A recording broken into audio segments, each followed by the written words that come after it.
century, the remains of the temple at Bassae were rediscovered by a group of English, German, and Danish archaeologist explorers.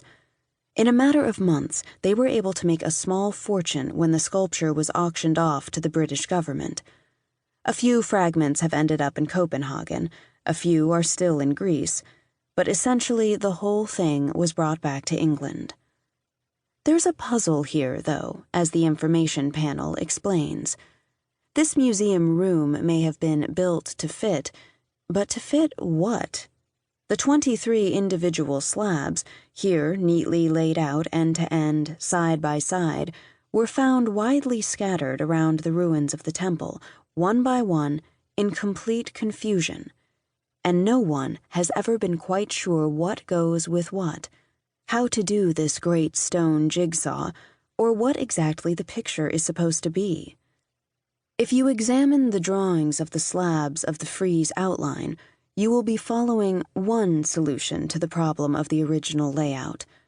What we see in the museum's Bassae room can be no more and no less than someone's best guess at how it might once have looked. At how it might once have looked? Never mind the jigsaw puzzle. The information panels have already alerted us to the fact that these sculptures, in their ancient setting, never looked much like this. In their temple, they were high up, 7 meters up the wall of the inner room of the sanctuary, poorly lit, probably difficult to see. Let's imagine plenty of dust and cobwebs.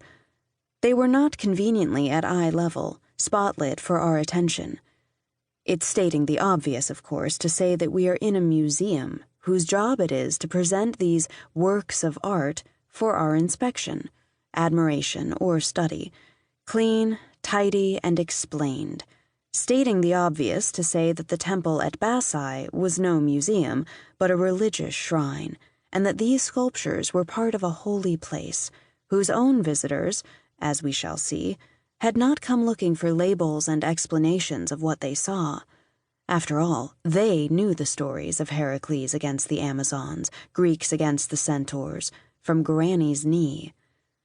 There is a big gap, in other words, between the historical context and the modern display. Museums always operate with that gap, and we museum visitors have learned to take it for granted. We are not surprised, for example, to find a prehistoric spearhead, once, maybe, lodged fatally and bloodily in the skull of some unfortunate fighter, laid out in front of us in an elegant showcase. We do not even imagine that any of those gleaming museum reconstructions of the Roman kitchen, with their wholesome ingredients and cheerful waxwork slave cooks, capture much of the grimmer realities of Roman or any cooking and domestic labor. That is how museums are. We are not deceived by their displays to think they simply represent the past. At the same time, the gap between the museum and the past, between us and them, prompts a series of questions.